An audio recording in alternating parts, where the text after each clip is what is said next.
The desert doesn't care about your God, your laws, or your hopes. Out here in the Arizona territory, it only respects survival. And survival has a cost.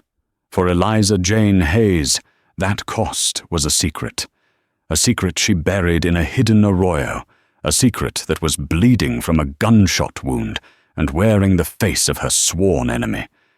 She was a settler girl who saved a wounded Apache. She thought it was an act of mercy. She was wrong. It was a promise. And the man she saved, Cale, was coming back to collect, with an army at his back. The sun over the Arizona territory was not a life-giver. It was a hammer, an anvil, a forge that beat the will out of a person, leaving only a sun-scorched husk. Eliza Jane Hayes understood this. She felt it in the cracked leather of her boots and the permanent flush on her high cheeks. At 19, she was an outcast by geography. The Hayes homestead was a full day's ride from the dusty, hopeful-sounding town of Prosperity. Her father, Josiah Hayes, had chosen this isolation. He was a man whittled down by life, first by the war back east, then by the death of his wife. Now, he seemed to communicate only in the turning of soil and the mending of fences, leaving Eliza to navigate the crushing silence. She spent her days in the chaparral, gathering greasewood, sage, and prickly pear, things the other settlers ignored, but which she knew held properties. Her mother, whose face was now just a fading tintype in her mind, had taught her the old ways, the ways of poultices and tinctures. It was this knowledge that set her on her path, a path that would lead to her ruin and her salvation. It was high July, in the breathless heart of the afternoon, when she found him. She was tracking a javelina, hoping for meat, when she slipped on the loose shale of a dry arroyo. She slid down the bank, landing hard in the baked mud. A cloud of flies rose, thick and angry, and the smell, copper and salt and decay. He was shoved beneath a collapsed embankment of sandstone, half buried. At first, she thought he was a shadow. Then she saw the buckskin, the jet-black hair fanned out in the dust, and the dark, glistening stain that covered his side. He was Apache. Eliza's breath seized in her throat. The enemy, the savages Silas Croft and his men spoke of in Prosperity. The reason her father kept a loaded shotgun by the door. She should have run. She should have scrambled back up the arroyo and forgotten what she saw. But he groaned. It was not a warrior's cry. It was the sound of a man, small and broken, trapped in the forge of the desert. She crept closer. He was young, maybe her age, maybe a few years older. His face was angular and, even in unconsciousness, proud. A deep, ragged gash ran from his ribs to his hip, a bullet wound, torn wide. But there was something else. A piece of a broken arrow shaft, not Apache make, was embedded in his shoulder. He'd been in a fight, and not just with settlers. Her heart hammered against her ribs. This was a death sentence, for him to be found, or for her to be found helping him. "God help me," she whispered. Though she wasn't sure if it was a prayer or a curse, she looked at the wound. It was festering, the flesh around it an angry purple. He was burning with fever. He would be dead by morning. Something inside her, the quiet, stubborn core of her being that her father's silence had forged, made the decision. She wasn't saving an Apache. She wasn't betraying her people. She was simply refusing to let the desert win. Not today. Using her hunting knife, she cut away the stiff buckskin. He was lean, muscles coiled even in his helpless state. The bullet had torn through flesh, but it looked like it had missed the vital organs. It was the infection that was killing him. She ran back to the homestead. Her father was miles away, mending the south fence. The cabin was empty. She grabbed what she needed, a water skin, her mother's small wooden box of herbs, a strip of clean linen, and her father's hidden bottle of whiskey. When she returned, he hadn't moved. She knelt. "This is going to hurt," she said to the silence. "You'll probably hate me for it. If you live." She poured the whiskey over the wound.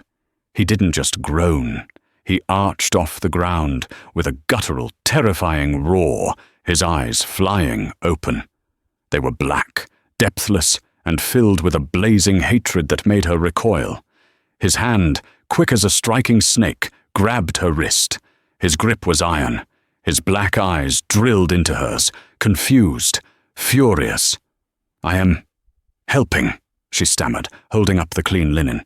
"To stop blood." He stared at her. He saw the herbs in her hand, the water skin. He saw no weapon, save the knife at her belt. He saw her face, flushed with fear but not malice. His grip loosened, but he didn't let go. He watched her, every second, as she cleaned the wound, packed it with a poultice of ground sage and yarrow, and bound it tightly with the linen. When she was done, she offered him the water skin. He drank, his eyes never leaving hers. She knew she couldn't move him to the cabin, but there was an old line shack, built into the canyon wall, a half-mile up, used by silver prospectors decades ago. It was hidden and dry. "Can you walk?" she asked, using gestures. "Walk." He understood. He tried to stand, but his legs buckled, a groan of pure agony escaping him. Eliza sighed. She was strong, but not that strong. She put her shoulder under his arm. He recoiled, but she glared. "You want to live, you lean on me." "Lean?" He put his arm over her shoulder. His body was a furnace against hers. He smelled of sweat, blood, and the dust of the earth. He was heavy. Every step was a new hell. By the time they reached the hidden shack, she was trembling with exhaustion, and his wound was weeping fresh blood through the bandage. She laid him on the dusty cot. He lapsed back into fevered unconsciousness. Eliza Jane Hayes sat back on her heels, covered in his blood and her own sweat, and stared at what she had done. She hadn't just saved a man. She had just lit a fuse. For 6 days, Eliza lived a double life. By day, she was Josiah Hayes's quiet, dutiful daughter, baking bread, mending clothes, and tending the small, struggling garden. The silence with her father was heavier than usual. He was a man who noticed things: a missing strip of linen, a dent in the food stores, the faint, lingering smell of whiskey on her clothes that first day. "You were out long," he said one evening, not looking up from his plate of beans. "Find that javelina?" "No, Pa. It got away. Slipped in the arroyo." He just grunted. "Be careful. Silas Croft was by. Says his men spotted Apache sign near the dragoons." Eliza's hands stilled. "Mr. Croft is always seeing Apache sign. This time he seemed sure," Josiah said. "He's organizing a vigilance committee in Prosperity, paying good money for scalps." A cold knot formed in Eliza's stomach. "That's bounty hunting." "That's survival, Eliza," her father said, his voice flat. "It's them or us?" Eliza said nothing, but the bread she was eating tasted like ash. By night, she became a shadow. She would wait until her father's snores were a deep, rhythmic saw through the thin cabin walls. Then she would slip out, carrying a small satchel of food, fresh water, and more poultices. Her patient had a name. She'd found it out on the 3rd night. He was awake, his fever broken, when she arrived. He sat up, his hand moving to a knife she hadn't seen before, which he must have kept hidden in his boot. "No," she said, holding up a piece of jerky. "Food."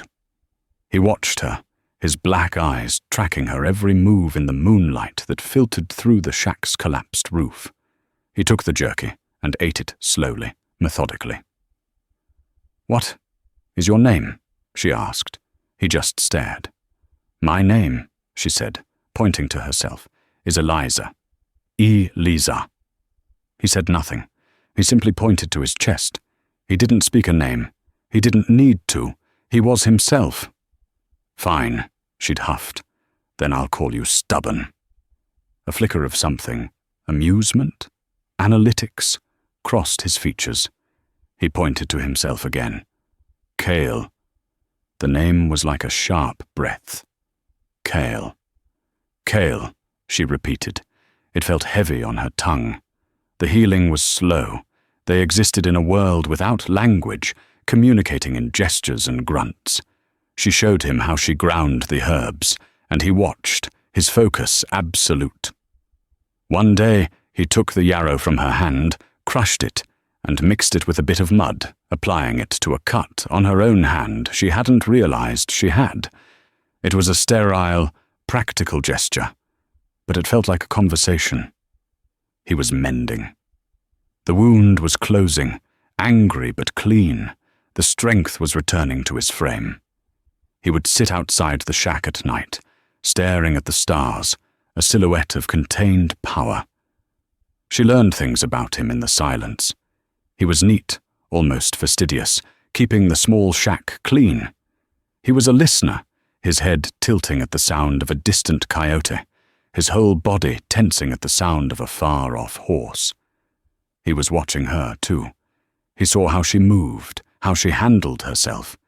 He saw the strength in her that the men in prosperity missed, the men who only saw her as Josiah Hayes's girl. One evening, Silas Croft returned. He rode in as the sun was bleeding into the mountains, his broad-shouldered frame blocking the light in the cabin doorway. He was a handsome man in a brutal way, with a thick beard and eyes the color of a winter sky. He was the biggest rancher in the valley, the self-appointed law, and he had made his intentions toward Eliza clear. "Miss Eliza," he said, sweeping his hat off. His voice was a rich baritone, but it always sounded to Eliza like rocks grinding together. "Josiah." "Silas," her father greeted him, wary. Croft never just visited. "Just checking on my neighbors," Croft said, his eyes landing on Eliza. He held out a small sack. "Brought you some hard candy from the mercantile." "That's kind of you, Mr. Croft," Eliza said, taking the bag but not meeting his gaze. "I do worry about you two, all the way out here, especially with the Apache stirring." His eyes roamed the cabin, assessing. "A woman, a young woman, has no business this far from civilization. It's not safe."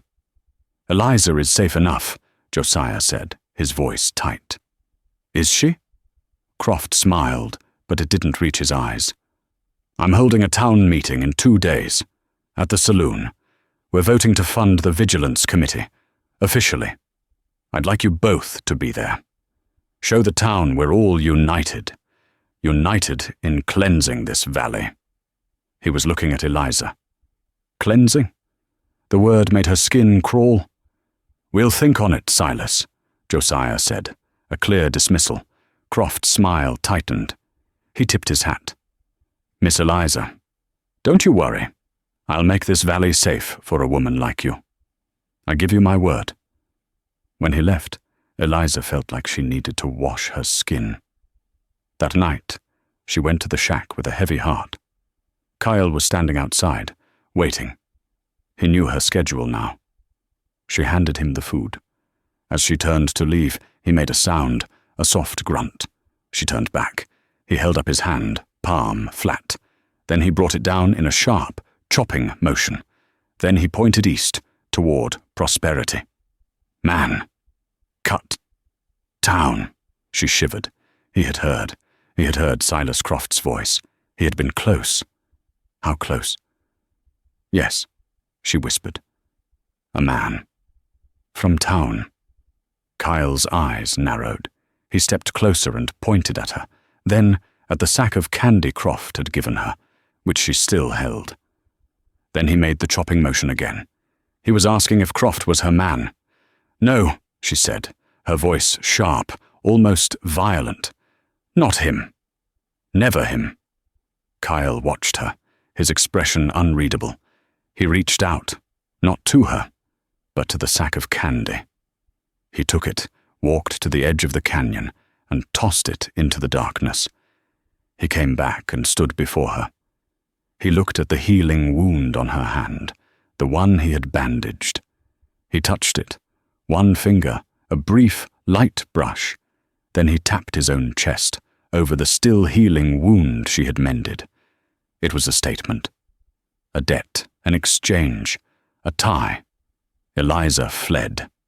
She ran all the way back to the cabin, her heart pounding a rhythm that was equal parts terror and something else, something she was terrified to name. The next night, the shack was empty. Eliza's heart dropped into her stomach. He was gone. There was no sign, no track, no word. The cot was bare. The water skin she'd left was full. He had simply vanished, like a ghost. She felt a profound, aching emptiness. It was, she realized with a jolt, loneliness. The silent, dangerous man in the shack had been her only confidant, even without words. Now she was alone again, with the heavy secret of his existence and the rising threat of Silas Croft. She kicked at the dust. "You're welcome," she muttered to the empty air. Then she saw it. On the cot, placed exactly where his head would have rested, was a single, perfect hawk's feather. It was reddish-brown, barred with black. Tucked into the quill was a small, intricately beaded medallion, no bigger than a $1 coin. It wasn't a payment. It was a token, a symbol. She knew enough to understand that. A hawk. A warrior. She clutched it in her hand. It was still warm, as if he'd just left it. He had been waiting. He had watched her coming. He had left her a gift and a goodbye. Eliza returned to the homestead, the feather tucked deep in her dress pocket, its presence a burning coal against her skin. Life snapped back to its harsh, monotonous reality. But something in Eliza had shifted. The girl who had hauled a bleeding Apache warrior up a canyon wall was not the same girl who meekly avoided Silas Croft's gaze. The town meeting was 2 days later. Josiah insisted they go. To not go would be an accusation in itself. Prosperity was a single dusty street lined with false-fronted buildings, all of them baking in the sun. The saloon was packed. The air was thick with the smell of stale beer, sweat, and cheap tobacco. Silas Croft stood on a table at the front, a map unrolled behind him. He was a different man here. Not a suitor, but a king. "And I say enough!" he was roaring, his big voice filling the room. "We petition the territorial government, and what do we get? Nothing. We build our homes. We till this God-forsaken land, and they let the Apache raid and burn. They steal our cattle. And our women," someone shouted from the back. "And our women," Croft agreed, slamming his fist on the table. "I say, we secure this land ourselves. My vigilance committee, our vigilance committee, will be the law. We will hunt them where they hide. We will meet their savagery with our iron. We will cleanse this valley, or we will die trying." The room erupted. Men were on their feet, glasses raised, shouting. Eliza felt sick. She saw young Thomas Miller, a boy of 16 she'd known his whole life, his face red with fervor, screaming for blood. Croft's eyes scanned the crowd and found hers. He smiled, a slow, possessive smile. He was feeding on this, drawing power from their fear. Josiah pulled her arm. "We've been seen. We can go." They slipped out the back, but Croft had seen them leave. He followed them out, catching them by their wagon. "Josiah, Eliza, glad you came." "You've stirred them up, Silas," Josiah said, his voice low. "That's a fire you can't easy put out." "It's a fire that'll cleanse," Croft repeated, his eyes on Eliza. "Which is what I wanted to talk to you about." He stepped in front of Eliza, blocking her path to the wagon. Eliza Jane, your father's homestead. It's not safe. This talk, he gestured to the saloon. This is going to be a war, and a war zone is no place for a woman of your quality. I can take care of myself, Mr. Croft, Eliza said, her voice as cold as she could make it. Can you? He laughed, a low rumble. I'm offering you protection. My protection. She has my protection, Josiah said, stepping forward. Croft ignored him, his gaze locked on Eliza. I'm not talking about a shotgun, Josiah. I'm talking about a name. My name. I'm a man of considerable property, a man of status. As Mrs. Silas Croft, you would be the most respected, most protected woman in this territory. Eliza stared at him. This wasn't a proposal. It was a hostile takeover. No thank you, Mr. Croft, she said. The air crackled. The noise from the saloon seemed to fade.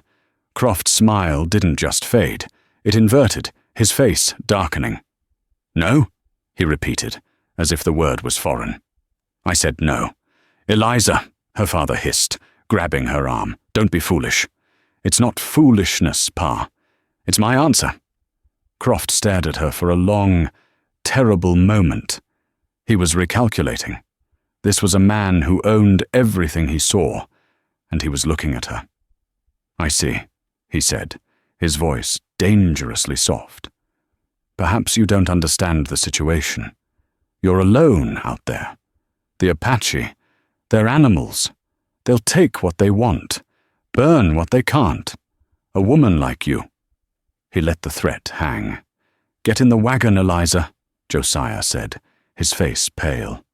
You need a protector, Eliza Jane, Croft said, his hand resting on the pistol at his hip. A white protector. You think on that. You think on it hard. He turned and strode back into the saloon, a warlord returning to his army. Eliza climbed into the wagon, her entire body shaking, but it wasn't just fear, it was rage. The ride home was silent.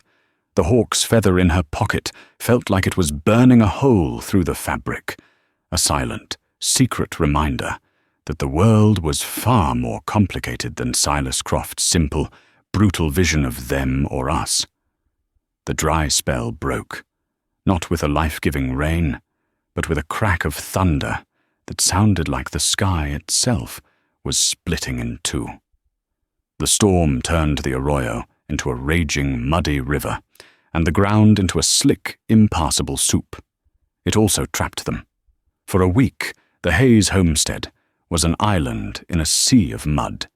The isolation, which had been Eliza's shield, now became her prison. With the isolation came a new, restless energy from her father. He paced the cabin, cleaning his rifles, sharpening his knives, his eyes constantly scanning the ridgeline. Silas Croft's war had infected him. You should have said yes, he muttered one evening, the rain lashing the windows. Eliza didn't look up from her mending. I will never be that man's wife, Pa. It ain't about being his wife. It's about being safe. He owns the valley. He owns the water. He owns the men in that saloon. You think he's just gonna let you say no? Men like Silas Croft don't get told no. Then he'll have to learn, Eliza said. He won't learn, girl. Josiah slammed his fist on the table, a rare show of passion. He'll teach us. He'll find a way to take this homestead, and he'll find a way to take you. The rain stopped as abruptly as it began, leaving behind a world washed clean, but tense. The air was sharp, and every sound carried for miles, and that's how young Thomas Miller found the cave.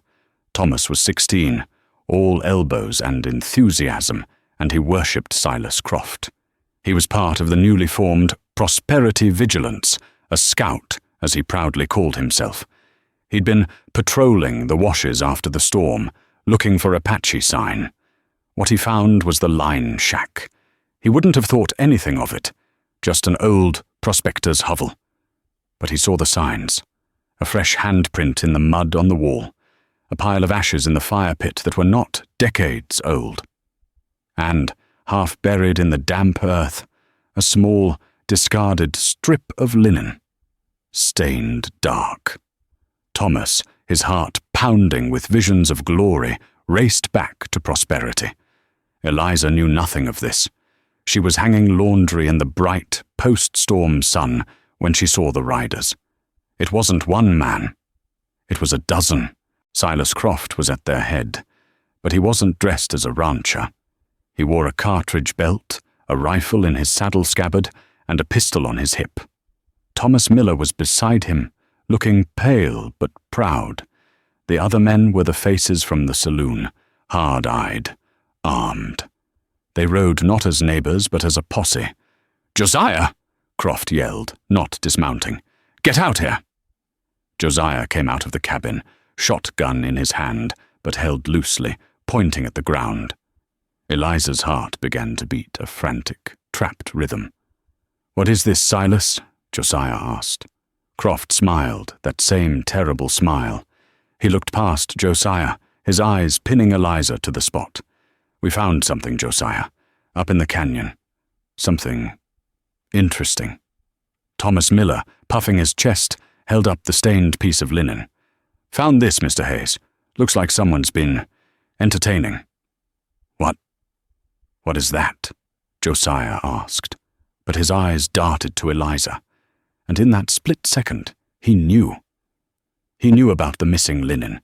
He knew about her long trips. He knew. "It's a bandage," Croft said, his voice booming. "Found in a line shack, along with signs of a recent visitor. A visitor who, according to the tracks, was Apache." The world stopped.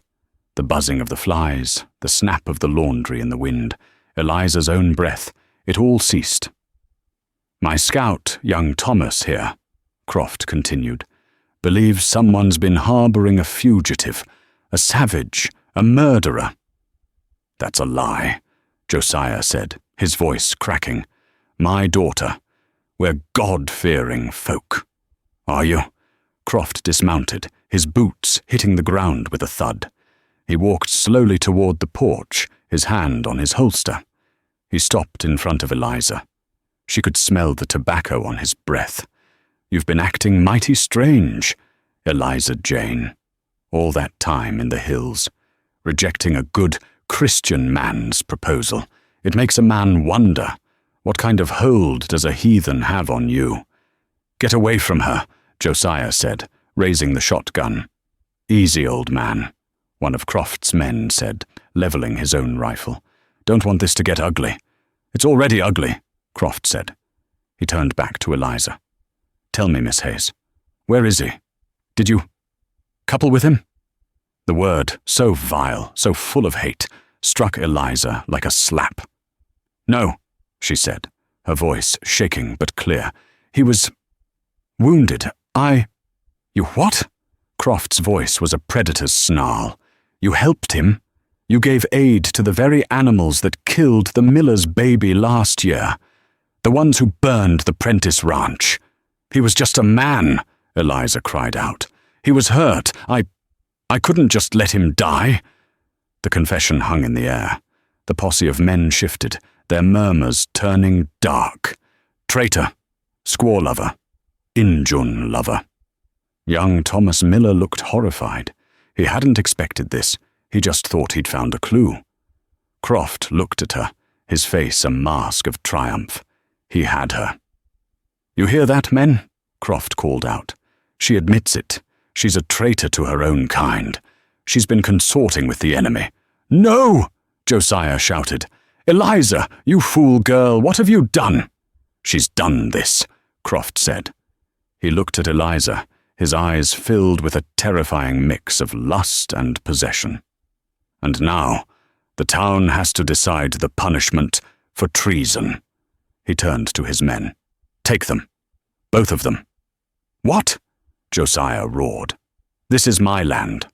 "Not anymore," Croft said. "According to the new laws of the Prosperity Vigilance Committee, all property of traitors is forfeit." He stepped close to Eliza as his men grabbed her father, disarming him.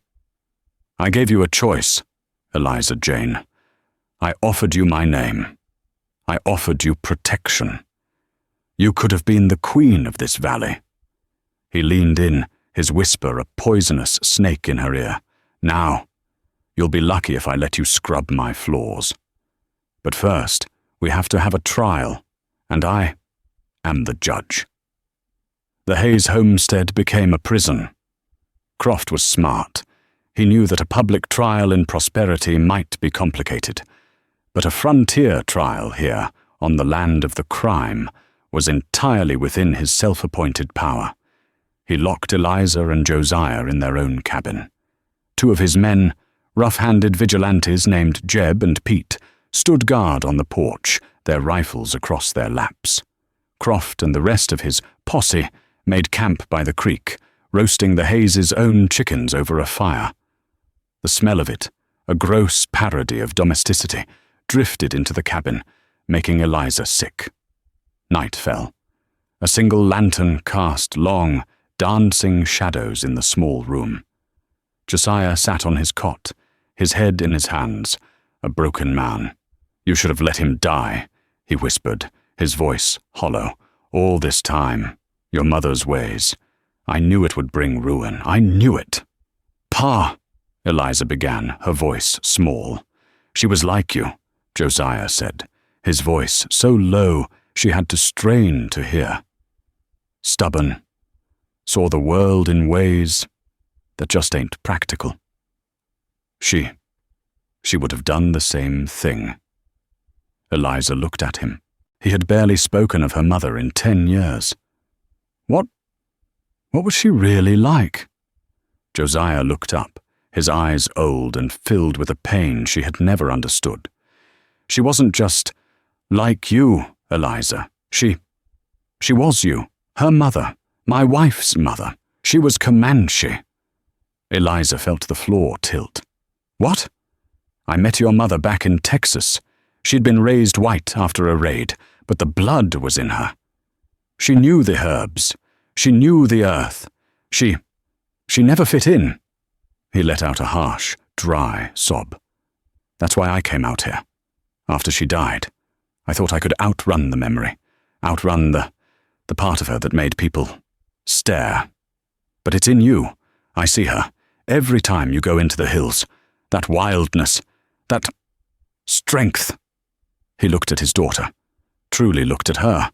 For the first time in years. "I tried to beat it out of you. With silence. With work. I tried to make you safe. Tried to make you white. And I failed. Oh, Pa," Eliza whispered, the years of her isolation, her feeling of otherness, suddenly clicking into place. She wasn't just a quiet girl. She was a half-breed, 1 generation removed. She was a secret. "Croft," Josiah continued. "He senses it. Like a wolf senses a fawn. He doesn't know what it is, but he knows you're different, and it makes him want to own you, to break you." A new cold resolve settled over Eliza. This was no longer about a mistake. It was about who she was. "He won't break me," she said. "He'll hang you," Josiah said, his voice flat. "That's what he's planning. I've seen it in his eyes. A public hanging. The traitor, Eliza Hayes. He'll make an example of you, to show his power, to show that he is the law." "Then we have to fight," Eliza said, her eyes scanning the small cabin. "With what?" Josiah gestured. "They have our guns. They have the numbers. It's over." Eliza went to the fireplace. She reached up, her fingers finding a loose stone in the chimney. Her mother had shown it to her, long ago. "A woman's secrets," she had called it. Behind the stone was a small, oiled cloth bundle. Eliza pulled it out. Inside was not a weapon, not a gun. It was her mother's small things, a tintype of a woman with Eliza's eyes, a lock of baby hair, and a long, thin, wickedly sharp skinning knife. Eliza held it. It felt balanced, It felt right. "It's not much," she said. "It's enough for one," Josiah said. "Maybe two, if you're fast." He looked at the guards on the porch. Jeb and Pete, not the sharpest, but they're armed. "What are you saying?" "I'm saying," Josiah said, his spine straightening, "that I'm an old man. I've lived a half-life for 10 years. But I'm not going to die on my knees, watching a man like Silas Croft hang my daughter." He stood up. "In the morning, when they come for you, I will make a distraction. I will take Pete. You take Jeb. Take him fast. Then run. Run for the hills. Run for the dragoons. Don't look back." "Pa, no, I won't leave you." "You won't have a choice," he said, his voice full of the fire she hadn't heard since she was a child. "You are Eliza Jane Hayes. You are her daughter. You are not meant to die in a dusty yard at the end of a rope for the pleasure of a pig like Silas Croft. You will run." They sat in silence. The fire from Croft's camp died down. The drunk laughter of the men faded. The moon rose, painting the cabin floor in silver. Dawn was coming, and with it, the hangman. Dawn broke cold and grey. The air was heavy with the promise of violence. The cabin door burst open, slamming against the wall. It wasn't Jeb or Pete. It was Silas Croft. His face was puffy from a night of drinking, but his eyes were sharp and sober. "Morning, traitors," he beamed. "Judgment Day." Jeb and Pete, looking nervous, followed him in. "Get her," Croft commanded. "No," Josiah said. And he stood up. He didn't have a weapon. He didn't have a plan. He just had his body. He lunged, not at Croft, but at Jeb, a roar of pure fatherly rage in his throat. It was over in a second. Jeb, startled, swung the butt of his rifle, catching Josiah in the temple. The old man went down like a sack of grain, a sickening thud on the cabin floor. "Pa!" Eliza screamed. She lunged with the skinning knife, but Pete was on her, grabbing her wrist, twisting it until she cried out, and the knife clattered to the floor. Croft backhanded her, the force of it sending her sprawling next to her father. "Foolish old man," Croft sneered, prodding Josiah with his boot. "He's still breathing. Good. I want him to watch." He grabbed Eliza by the hair, hauling her to her feet. "Bring her out. Bring both of them out. Let the committee see what we do with traitors and their families." They were dragged into the yard. The posse was gathered, a grim, silent jury of a dozen men. A new rope was slung over the thickest branch of the cottonwood tree by the creek. "Eliza Jane Hayes," Croft announced, his voice carrying in the still morning air. "You have been found guilty of high treason against the people of Prosperity. You gave aid and comfort to the Apache, our mortal enemy. The sentence is death by hanging." He looked at her, his eyes glittering. "I am a merciful man, however. I'm still willing to reconsider your situation. A word, Eliza. Just one word. Tell me you'll be mine. Tell me you'll be my wife. And I'll commute this sentence. I'll commute your father's too." He was offering her the choice again. Publicly. Submission or death. Eliza, her lip split, tasted her own blood. She looked at her unconscious father. She looked at the hateful, expectant faces of the men. She looked at Silas Croft. She spat at his feet. Croft's face went purple. "Fine," he hissed. "Have it your way. String her up." Pete and Jeb grabbed her arms, dragging her toward the tree. "No!" a voice cried. It was young Thomas Miller. He had ridden out with the posse, but he was standing by his horse, his face ghost white. "Mr. Croft, this ain't right. A trial. Not a hanging. Not a woman." "Shut your mouth, boy," Croft roared. "This is the law, and you're party to it. Now get over here and—" Croft stopped, a sound, faint at first, then growing, a low, rhythmic rumbling. Not thunder. "What is that?" Jeb asked, looking at the sky. Pete, his hand on Eliza's arm, was staring at the high ridge to the east. "Mr. Croft!" They all saw it. One rider, sitting on a pinto, silhouetted against the rising sun, a single feather in his hair. It was Kyle. "Well, well," Croft laughed, a harsh, ugly sound. "The buck comes for his doe. You see, men, the filth follows her. Get your rifles. Let's give him a proper welcome." The men fumbled for their rifles, but they didn't aim. They were staring past Kyle, because he was not alone. On his left and on his right, flowing over the ridge like a dark, unstoppable river, came the riders. 10, 20, 50, 100. They were not a raiding party. They were a war party, painted, armed, and utterly silent. They fanned out along the ridge, a crescent of death, looking down on the small, terrified knot of white men in the yard. The rumble had not been thunder.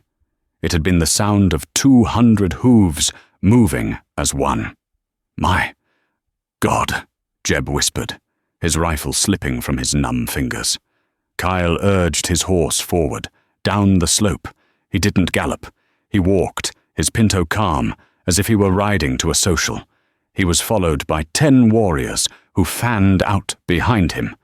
He stopped 50 yards from the cabin, just out of easy pistol range. He was no longer the wounded, feverish man from the shack. He was a leader. His chest was bare, save for a warrior's breastplate. He looked at the scene. The rope, the bound girl, the unconscious old man, the armed posse. He looked at Croft, and then his eyes found Eliza. His face was a mask of cold fury. "She is mine," Kyle said. His English was clear. It was sharp. It was a command. Croft, pale but buoyed by his own arrogance, was in too deep. You think you can ride in here, you savage filth? This is our land. You are dead," Kyle said, his voice flat. He pointed at Croft. "You will not have her." I claim this woman," Croft yelled, his voice cracking. "In the name of God and the territory. She is a traitor. Kyle was not listening. He looked past Croft, at Eliza. He raised his hand and spoke, not in English but in his own tongue. It was a short, sharp bark. One of his warriors raised a rifle. "No!" Eliza screamed, and the entire impossible, terrible situation exploded. The shot that rang out was not from the Apache warrior. It came from young Thomas Miller. But he hadn't fired at Cale. He had fired into the dirt at Silas Croft's feet. "No more, Mr. Croft!" the boy screamed, tears of terror and shame streaming down his face. "He's right! We're dead! It's over! Let her go!" Croft, his authority challenged by the boy, by the woman, and by the army on the ridge, snapped. He let out an animalistic roar, raised his pistol, and fired at Thomas. The boy grunted, clutching his stomach, and fell. The spell was broken. The world dissolved into chaos. The Apache warriors on the ridge let out a high, ululating cry, a sound that turned the blood in the settlers' veins to ice. They surged down the hill, rifles cracking. Croft's men scattered. They were ranchers, not soldiers. They dove for cover, firing blindly. Pete and Jeb dropped Eliza and ran for their horses. Croft, however, had only one target. He turned, his face a mask of insane rage, and leveled his pistol at Eliza. He never fired. A single arrow, fletched in red, flew from Kyle's position. It moved faster than thought. It struck Croft square in the chest, punching through his cartridge belt, lifting him off his feet, and pinning him to the cabin door he had burst through that morning. He stared at the shaft, his eyes wide with surprise. Then he slid down the wood, leaving a thick, dark smear, and was still. The battle, if it could be called that, was over in 3 minutes. Croft's men were captured or had fled. The silence that fell was more profound than the noise had been. Eliza ran, not to Cale, but to her father. Josiah was stirring, a massive knot on his temple, but alive. Then she ran to Thomas Miller. The boy was bleeding badly, his breathing shallow. Cale dismounted and walked toward her. His warriors were rounding up the vigilantes, disarming them, their faces impassive. Cale stopped in front of her. He was splattered with Croft's blood. He looked at the rope. He looked at her split lip. He looked at her father. Then he looked at Thomas Miller, bleeding on the ground. "He shot him," Eliza said, her voice a hollow rasp, gesturing at Croft's body. "Thomas, he tried to stop him." Cale studied the scene. He understood. He looked at Eliza, and for the first time, his face was not a warrior's mask. It was complicated, pained. "I came," he said, touching his own chest over the scar she had given him. "You are my Hoshke." Eliza didn't know the word, but she knew the intent. He was claiming her. He had ridden here with his war party, not just to save her, but to take her. His bride, his property, his claim, and she saw her future. She would be traded from one owner to another, from Croft's prison to Kyle's. She would be the white woman in the Apache camp, a trophy, a curiosity, a traitor to both. "No," she said. Kyle frowned. "I save you." "You saved me," she agreed, "from him." She pointed at Croft. "But you can't have me." She stood up, her small form in her torn dress, and faced the Apache leader. She was filled with a terrible, cold clarity. "Look," she said, gesturing to the ridge, where the warriors were still waiting. "You did this for me, and I am grateful. But if you take me, or if you kill these men, it will not end." Kyle did not understand. "The real army will come," Eliza said, her voice rising. "The bluecoats, the soldiers, not a dozen ranchers. An army like yours. They will hunt you. They will hunt your people, your women, your children. They will hunt you to the end of the world, because of me, because you took a white woman." She walked closer, her eyes locked on his. "You will have started a war you cannot win. All for me." Kyle stared at her. He, a man who saw the world in battle, in strength, in claiming what was his, was seeing consequence. He was seeing the future. "What do?" he asked, his voice low. "You leave," Eliza said. "You take your men. You go. Back to the dragoons. You tell them you found nothing. You tell them you drove off the ranchers. But you leave." "And you?" he asked. "You stay with them?" He gestured to the cowering vigilantes. "No," Eliza said. "They will never forgive me for this, and I will never forgive them. My father and I, we're leaving, too." She looked at her father, who was sitting up, his face a map of pain and pride. He nodded. Kyle was trapped. He could not take her. It would doom his people. He could not leave her. It would doom her. Eliza solved the riddle. "I will not be the reason your people die, Kyle. And I will not be the reason these men, these," she spat, "hunt you. The debt is paid. The one I owed you, and the one you owed me. It's paid." Kyle looked at her for a long, unblinking minute. He saw the Comanche in her eyes, the strength that was neither white nor Apache but hers. He saw a woman who was not a prize to be won, but a leader to be respected. He gave a sharp, single nod. He spoke to his warriors in their language. They looked confused, then angry. They pointed at the prisoners. They wanted blood. Kyle spoke again, a sharp command, and the anger subsided, replaced by a grudging respect. He turned back to Eliza. He reached into a pouch at his belt and pulled out a small, dried blue flower. He pressed it into her hand. "Daeti he," he said, "the bluebird flower, for courage. You have this." He mounted his pinto. His warriors, with one last dark look at the settlers, began to fall back, melting into the hills as silently as they had come. Kyle was the last to leave. He sat on the ridge, the same spot as before, and watched her for a long minute. Then he, too, was gone. The yard was silent, save for the moans of Thomas Miller.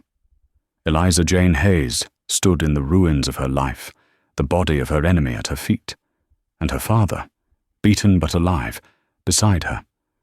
She had saved everyone, and she had lost everything. They buried Thomas Miller in the yard. His vigilance had been the death of him, but his last act had been one of courage. Eliza said a few words, the only eulogy he would get. They didn't bother with Silas Croft. They left him pinned to the door. "Let the vultures have him," Josiah said. They gathered what was left. 1 wagon, 2 tired mules, sacks of flour and beans, and Eliza's box of herbs. They patched up Josiah's head. The surviving vigilantes, leaderless and shamed, had slunk away, back to prosperity. Eliza and Josiah knew they could never go back. The story would be told, twisted into a tale of her conjuring the Apache, of her betrayal. They were outcasts. They pointed the wagon west, toward California, toward the setting sun. They traveled for a week. The silence between them was no longer the heavy, oppressive silence of before. It was a shared silence, one of mutual respect. Josiah's gaze on his daughter was no longer one of worry, but of awe. On the 8th day, they reached a high pass. The air was thin and clear. From here, they could see the whole of the Arizona Territory, a vast, brutal, beautiful painting of red rock and endless sky. Josiah pulled the mules to a halt. I'm tired, Eliza Jane," he said. "We can rest, Pa." "No, child." He looked at her, his eyes clear. "I'm done. My race is run. This is your mother's land." He coughed, a dry, racking sound. "I can't go to California. I don't have it in me. I'm going to find a place here. Sit. Wait." "Pa, don't talk like that. I'm an old man," he said, touching the wound on his head, "and I am at peace. I saw my daughter become a chief. I am proud." Before she could argue, a single rider appeared on the trail ahead of them. Not a warrior, not a settler, just a man. It was Cale. He was alone. He was not in war paint. He led a second horse, a strong bay. He rode up and stopped, not looking at Eliza, but at Josiah. He dismounted and approached the old man. He offered his water skin. Josiah looked at the Apache, then at his daughter. He took the skin and drank. He handed it back. "The girl," Josiah said, his voice rough. "She has no people." "She has people," Kyle said. He looked at Eliza. "My people? Say I'm a fool. I let a prize go. They say I am weak." "I am not a prize," Eliza said, her hand on her mother's knife. "No," Kyle agreed. "You are a warrior. Like the bluebird flower. Strong." He held out the reins of the bay. "The world of my people is dying," Kyle said, and for the first time she heard a profound sadness in his voice. "The bluecoats, come, like you said. The world of your people," he gestured to the trail, "is poison." He looked at her. He didn't say, "I claim you." He didn't say, "Be my bride." He said, "Come, we will make a new world, in the mountains, a place they cannot find." It was not a claim. It was an invitation. Eliza looked at her father. Josiah Hayes smiled, a real, true smile. "I taught you how to survive, Eliza Jane. I never taught you how to live." I think he can go." "Pa, I will be fine," Josiah said, closing his eyes. "I'll just Rest here, with your mother. Eliza knew. This was goodbye. She kissed her father on his weathered cheek. She took the small blue flower from her pocket and placed it in his hand. Then she walked to Kyle. She didn't take the reins. She swung herself into the saddle. Kyle watched her, a flicker of a smile on his own face. He mounted his pinto. They sat there for a moment. Two outcasts, a man from a dying world and a woman who had never belonged. He pointed his chin toward the high, snow-capped peaks to the north. Eliza Jane Hayes took a deep breath of the mountain air, and for the first time in her life, she felt free. She nodded, and together they rode. Eliza and Kyle rode into the dragoons, two outcasts against a world on fire. They left behind the ruins of prosperity and the rigid laws of their two peoples, choosing a future written in their own blood and courage. Their story wasn't a fairy tale. It was a Western, a story of grit, survival, and the impossible choices made in a land that demands everything. What do you think happened to them? Did they find their peace in the mountains? Or did the war between their worlds finally find them? Let me know your thoughts in the comments below. If you loved this tale of the high desert, of the drama, and of the clash between two worlds, make sure to hit that like button, share this story with a friend who loves a good Western, and most importantly, subscribe for more true life and legendary tales from the untamed frontier. We've got a lot more ground to cover.